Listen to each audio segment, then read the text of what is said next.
Hello everyone, welcome back to our channel. അപ്പോൾ ഇന്ന് നമ്മൾ ഡിസ്കസ് ചെയ്യുന്ന ടോപ്പിക് ഹാബിറ്റ്സിനെ കുറിച്ച് തന്നെയാണ്. നമ്മൾ കഴിഞ്ഞ വീഡിയോസിൽ ഹാബിറ്റ്സിനെ കുറിച്ചുള്ള 2 വീഡിയോസ് ഇതിനു മുന്നേ ചെയ്തിരുന്നു. എങ്ങനെയാണ് ബാഡ് ഹാബിറ്റ്സ് മാറ്റാൻ ഇത്ര ടഫ് എന്തുകൊണ്ടാണെന്നും, പിന്നെ എങ്ങനെ നമുക്ക് ഹാബിറ്റ്സ് മാറ്റാം, അതിൻ്റെ കാര്യങ്ങളും കുറച്ച് ടിപ്സും ഒക്കെയാണ് നമ്മൾ ഡിസ്കസ് ചെയ്തത്. അപ്പോൾ ഇന്ന് കുറച്ച് ബേസിക് ആയിട്ടുള്ള ഒരു കാര്യമാണ് ഹാബിറ്റ്സിനെ പറ്റിയിട്ട്. അതായത് ഹാബിറ്റ്സ് എങ്ങനെ ഉണ്ടാവുന്നു എന്ന് നമുക്ക് മനസ്സിലാക്കാം. അത് മനസ്സിലാക്കിയാൽ നമുക്ക് ബാഡ് ഹാബിറ്റ്സ് മാറ്റാനും ഗുഡ് ഹാബിറ്റ്സ് ഫോം ചെയ്യാനും എളുപ്പമായിരിക്കും. അപ്പോൾ ഇതിന് മുന്നത്തെ വീഡിയോയിൽ ഞാൻ എൻ്റെ 2 ബാഡ് ഹാബിറ്റ്സിനെ പറ്റി പറഞ്ഞിരുന്നു. ജങ്ക് ഫുഡ് ഓവറായിട്ട് ജങ്ക് ഫുഡ് കഴിക്കുന്നതും അതുപോലെ സോഷ്യൽ മീഡിയ യൂസ് ചെയ്യുന്നതും.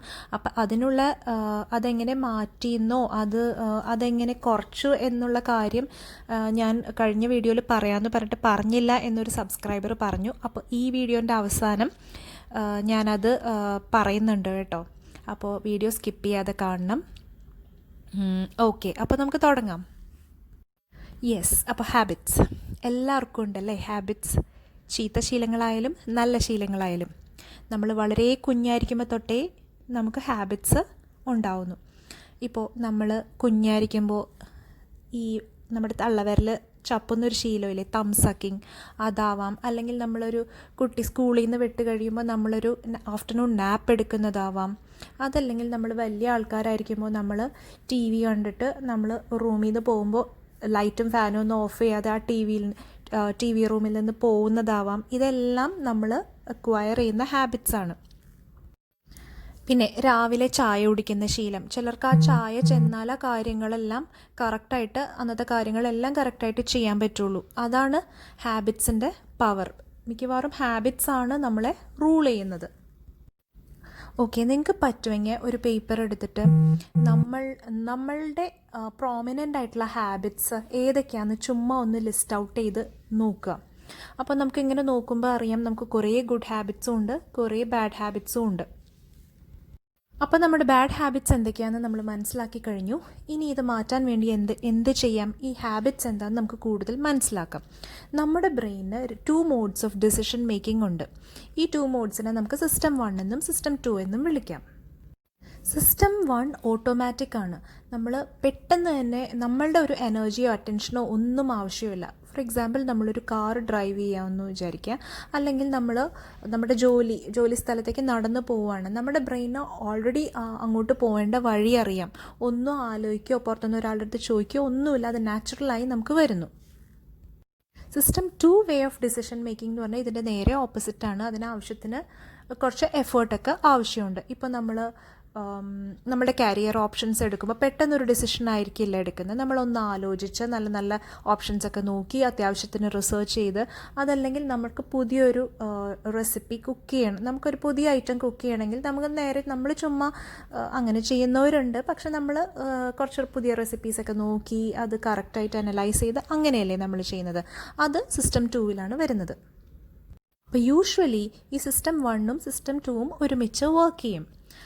പെട്ടെന്നൊരു പ്രോബ്ലം ഫേസ് ചെയ്യുമ്പോൾ ബ്രെയിൻ ഭയങ്കര ഒരു മടിയനാണ്. അപ്പം പെട്ടെന്ന് കാര്യം നടക്കാൻ ലേസി സൊല്യൂഷന് വേണ്ടിയിട്ട് എന്താ ചെയ്യുക, സിസ്റ്റം 1 യൂസ് ചെയ്യുക. അതായത് നാച്ചുറലി പെട്ടെന്ന് എന്തെങ്കിലും കാര്യം കഴിയുമെങ്കിൽ ആ സിസ്റ്റം 1 യൂസ് ചെയ്യും. പക്ഷേ അത് വെച്ച് നടന്നില്ലെങ്കിൽ മാത്രം സിസ്റ്റം 2 പോവുള്ളൂ. അപ്പോൾ പുതിയൊരു ഹാബിറ്റ് ഉണ്ടാക്കിയെടുക്കുന്നത് എങ്ങനെയാണെന്ന് നോക്കാം. നമുക്കിപ്പോൾ ഒരു എക്സാമ്പിൾ പറയുകയാണെങ്കിൽ, ഒരു പുതിയ റെസിപ്പി നമുക്ക് ട്രൈ ചെയ്യണം.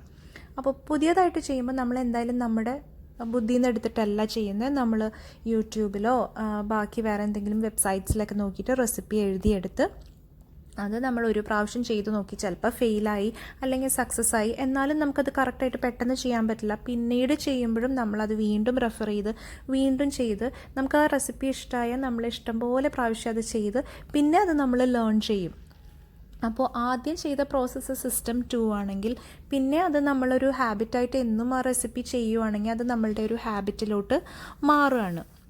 ഇത് തന്നെയാണ് ഇപ്പോൾ നമ്മളൊരു പുതിയ ഇൻസ്ട്രുമെൻറ്റ് പ്ലേ ചെയ്യുമ്പോഴും ഇതേപോലെയാണ്. ആദ്യമേ നമ്മൾ സിസ്റ്റം 2 വെച്ചിട്ട് ഒരാളുടെ അടുത്ത് പോയി പഠിച്ച് അതിൻ്റെ കാര്യങ്ങളെല്ലാം പഠിക്കുമ്പോൾ അത് സിസ്റ്റം 2ഉം പിന്നെ നമ്മളത് കറക്റ്റായിട്ട് ചെയ്യാൻ പഠിച്ചു കഴിയുമ്പോൾ അത് സിസ്റ്റം 1 ആയിരിക്കും അത് ചെയ്യുന്നത്. അപ്പോൾ ഇപ്പോൾ നമുക്കൊരു ഐഡിയ ഉണ്ട് എങ്ങനെയാണ് ഹാബിറ്റ്സ് ഫോം ചെയ്യുന്നതെന്ന്.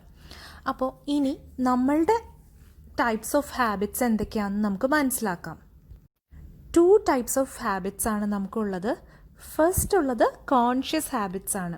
അത് നമുക്ക് എളുപ്പത്തിൽ നമുക്ക് റെക്കഗ്നൈസ് ചെയ്യാൻ പറ്റും. അതായത് ഇപ്പോൾ നമ്മൾ രാവിലെ അലാം കേൾക്കുമ്പോൾ എഴുന്നേൽക്കുന്നത്, അപ്പോൾ തന്നെ ഒരു ഗ്ലാസ് വെള്ളം കുടിക്കുന്നത്, പിന്നെ നമ്മൾ ഈവനിങ്ങിൽ എക്സസൈസ് ചെയ്യുന്നത്, അങ്ങനെയുള്ള കാര്യങ്ങൾ നമുക്ക് തിരിച്ചറിയാൻ പറ്റുന്ന ഹാബിറ്റ്സാണ് കോൺഷ്യസ് ഹാബിറ്റ്സ് എന്ന് പറയുന്നത്. സെക്കൻഡ് ടൈപ്പാണ് ഹിഡൻ ഹാബിറ്റ്സ്. ഇത് നമ്മുടെ ബ്രെയിനിൽ ഓൾറെഡി ഇങ്ങനെ റെക്കോർഡഡ് ആയി കിടപ്പുണ്ടാവും ഇങ്ങനെയുള്ള ഹാബിറ്റ്സ്. ഇത് ആക്ച്വലി വളരെ ട്രിക്കി ആയിട്ടുള്ളൊരു കാര്യമാണ്.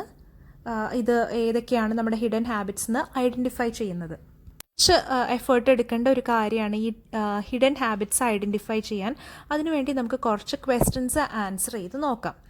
അപ്പോൾ ഫസ്റ്റ് കാറ്റഗറി എന്ന് പറഞ്ഞാൽ ഫിസിക്കൽ ഹാബിറ്റ്സ്. അപ്പോൾ അതിൻ്റെ ക്വസ്റ്റ്യൻസ് നമുക്ക് ഇങ്ങനെ കുറച്ച് ക്വസ്റ്റ്യൻസ് നോക്കാം. നമ്മളെങ്ങനെയാണ് നടക്കുന്നത്, നമ്മൾ എങ്ങനെയാണ് ഇരിക്കുന്നത്, നമ്മളെങ്ങനെയാണ് വെള്ളം കുടിക്കുന്നത്, നിന്നിട്ടാണോ ഇരുന്നിട്ടാണോ, അങ്ങനെയുള്ള കുഞ്ഞു കുഞ്ഞു ക്വസ്റ്റ്യൻസ് ചോദിക്കുമ്പോൾ നമ്മളുടെ ഫിസിക്കൽ ഹാബിറ്റ്സ് എന്താണെന്ന് നമുക്ക് മനസ്സിലാവും. Next thing social habits. അതായത് നമ്മൾ ഒരാളോട് സംസാരിക്കുമ്പോൾ നമ്മൾ കണ്ണിൽ നോക്കിയാണോ സംസാരിക്കുന്നത്, അല്ലെങ്കിൽ സംസാരിക്കുമ്പോൾ നമ്മൾ എന്തെങ്കിലും ആക്ഷൻസോ ജസ്റ്റേഴ്സോ അങ്ങനെ ഒരുപാട് നമ്മൾ കാണിക്കുന്നുണ്ടോ, അല്ലെങ്കിൽ നമ്മുടെ സംസാരത്തിൽ നമ്മൾ കൂടുതൽ എന്തെങ്കിലും വാക്കുകളോ ഫ്രേസസോ യൂസ് ചെയ്യുന്നുണ്ടോ, ഇതൊക്കെ സോഷ്യൽ ഹാബിറ്റ്സ് കാറ്റഗറിയിൽ വരും. അടുത്തത് എനർജി ഹാബിറ്റ്സ്. അതായത് നമ്മൾ എത്ര മണിക്കാണ് എഴുന്നേൽക്കുന്നത്, നമ്മൾ എപ്പോഴാണ് കിടക്കുന്നത്, നമ്മൾ ലേറ്റ് നൈറ്റ് കിടക്കുന്നുണ്ടോ, പിന്നെ നമുക്കൊരു വേക്കപ്പ് റുട്ടീനുണ്ടോ, നമ്മൾ ഡെയിലി എന്തെങ്കിലും ഓവറായിട്ട് സ്നാക്ക് ചെയ്യുന്ന ഹാബിറ്റ്സ് ഉണ്ടോ, ഇതെല്ലാം എനർജി ഹാബിറ്റ്സിൽ വരും. അടുത്തത് മെൻ്റൽ ഹാബിറ്റ്സ്. നമ്മുടെ തോട്ട് പ്രോസസ്സ് എങ്ങനെയാണെന്ന് നോക്കാം. അതായത് നമുക്ക് എന്തെങ്കിലും ഒരു ക്രിറ്റിസിസം കിട്ടുമ്പോൾ നമ്മൾ പെട്ടെന്ന് നമ്മളുടെ റെസ്പോൺസ് എന്താണ്, അതായത് നമ്മൾ നെഗറ്റീവായി ആകെ വിഷമിക്കുകയാണോ, അത് ഓക്കെ, ദാറ്റ് ഇസ് റൈറ്റ്, എനിക്കിത് നല്ലൊരു കമൻറ്റാണ്, എനിക്കത് ഇമ്പ്രൂവ് ചെയ്യാൻ വേണ്ടി.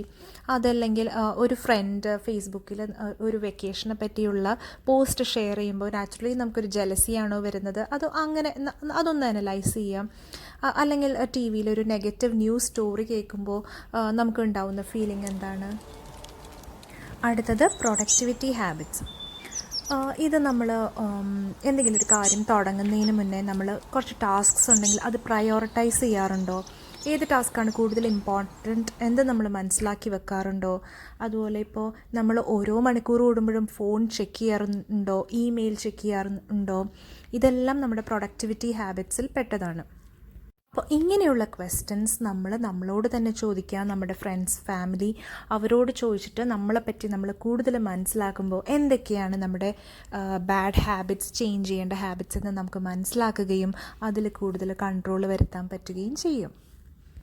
ഇനി എൻ്റെ കാര്യം പറയാം. അതിൽ ഇപ്പോൾ ജങ്ക് ഫുഡ് ഈറ്റിംഗ് എന്ന് പറയുന്നൊരു ഹാബിറ്റ് ഉണ്ടല്ലോ, അപ്പോൾ ഞാനത് കൺട്രോൾ ചെയ്യുക എങ്ങനെയാണെന്ന് ആലോചിച്ചു. അപ്പോൾ അതുകൊണ്ടുള്ള എനിക്കുണ്ടാവുന്നൊരു മെയിൻ പ്രശ്നം എന്ന് പറഞ്ഞാൽ 2 കാര്യങ്ങൾ. എൻ്റെ വെയിറ്റ് കൂടുന്നുണ്ട്. സെക്കൻഡ് തിങ്, എൻ്റെ ഹെൽത്തിന് അതൊട്ടും കൊള്ളില്ല.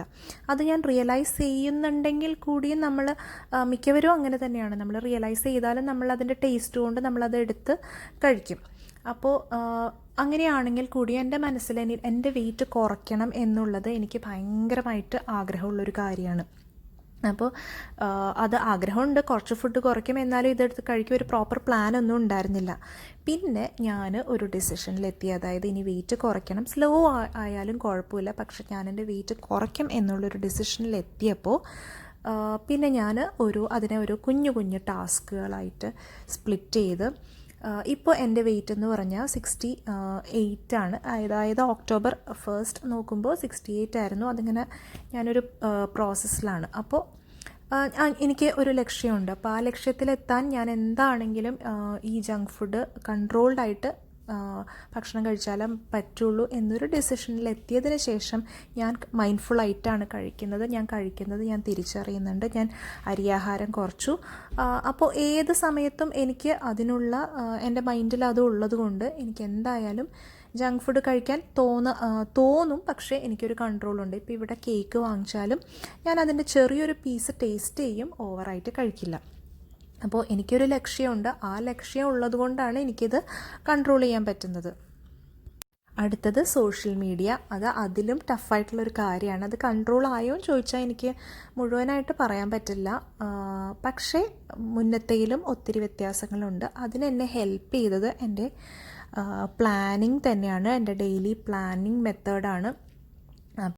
അപ്പോൾ എല്ലാവരും ചെയ്യുന്ന പോലെ ഒരു ടു ഡു ലിസ്റ്റ് ഉണ്ടാക്കി അതിനെ സ്കെഡ്യൂൾ ചെയ്ത് കറക്റ്റായിട്ട് വെച്ച് കഴിഞ്ഞാൽ നമുക്കറിയാം ആ സമയത്ത് ആ ജോലി ചെയ്ത് അത് ഫിനിഷ് ചെയ്താൽ മാത്രമേ നമ്മുടെ കാര്യങ്ങൾ, നമ്മൾ ഡെയിലി ചെയ്യുന്ന കാര്യങ്ങൾ ഫിനിഷ് ചെയ്ത് നമുക്ക് ആ സാറ്റിസ്ഫാക്ഷൻ കിട്ടുകയും നമ്മുടെ കാര്യങ്ങൾ കറക്റ്റായിട്ട് മുന്നോട്ട് പോവുകയും ചെയ്യുള്ളൂ. അപ്പോൾ അതിന് ശേഷം ഡെഫിനറ്റ്ലി സോഷ്യൽ മീഡിയ നോക്കാറുണ്ട്.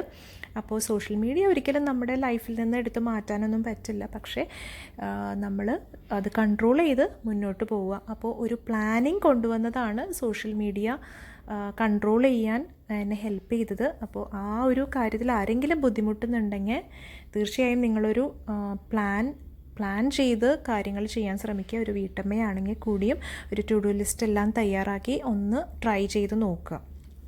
അപ്പോൾ ഞാൻ എൻ്റെ 2 കാര്യങ്ങളും പറഞ്ഞു. അപ്പോൾ ഇതൊക്കെയാണ് ഇന്നത്തെ കാര്യങ്ങൾ. ഇന്നത്തെ വീഡിയോ നിങ്ങൾക്ക് ഹെൽപ്ഫുള്ളായി എന്ന് വിചാരിക്കുന്നു. നിങ്ങളുടെ അഭിപ്രായങ്ങളെല്ലാം കമൻറ്റ് ചെയ്യുക. ഇത്രയേ ഉള്ളൂ ഇന്നത്തെ കുഞ്ഞു വീഡിയോ. പുതിയൊരു വീഡിയോയിൽ കാണാം. അതുവരേക്കും ബൈ.